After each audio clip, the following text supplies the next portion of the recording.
They say if you haven't planted your warm season crops in the Mojave Desert by April, you're officially too late. And looking at this weather, they might be right. We're in a super El Nino that's already given us 104-degree days in May, entire week of record-breaking temperatures, and will probably get us over 120 degrees this summer easily.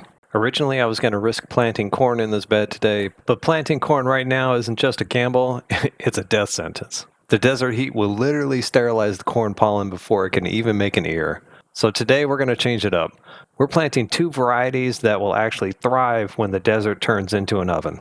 Instead of corn today, we're going to plant an heirloom that loves the absolute worst heat you can throw at it. Texas black amber molasses sorghum. I know it's a mouthful, but this stuff turns solar radiation into pure sugar. It grows up to 9 feet tall, produces glossy jet black seed heads, and the stalks are so sweet you can chew on them like sugar cane.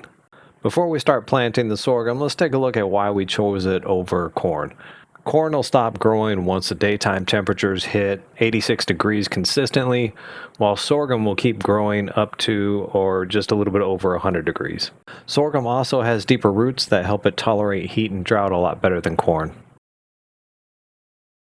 Lastly, sorghum sheds its pollen early in the morning and has both male and female parts within the head, whereas corn counts on the wind to blow the pollen from the tassels to the ears and the silk below. To give this crop a leg up, I'm heavily amending the bed with compost. It's incredibly rich in nitrogen, which is exactly what our 9-foot sorghum is going to need for that explosive growth. More importantly, for the summertime heat, adding compost like this is going to help the structure of the soil so that it can hold on to moisture.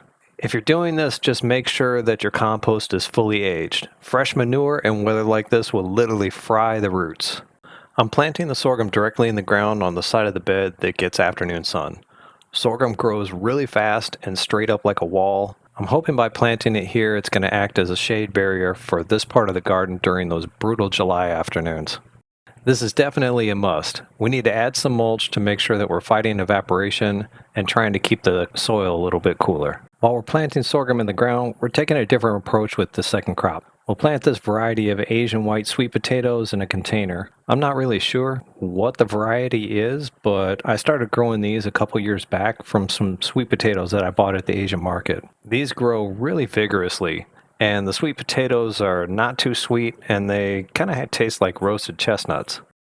Container gardening in this May heat can be kind of a risk.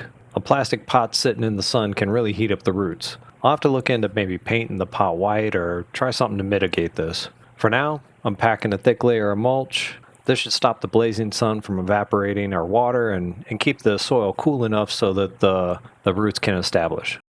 I guess the question is this going to be an epic harvest of some 9-foot sorghum and massive sweet potatoes, or did I just make a sacrificial offering to the desert sun? Hit that subscribe button and turn on notifications, because later this year we're going to see how this thing turns out, and if we get those huge sorghum stalks, we're going to figure out what we're going to do with that, whether it's some backyard desert molasses or something. Drop a comment below if you've ever risked a late planting or something of that nature. Let me know, and I'll see you in the next one.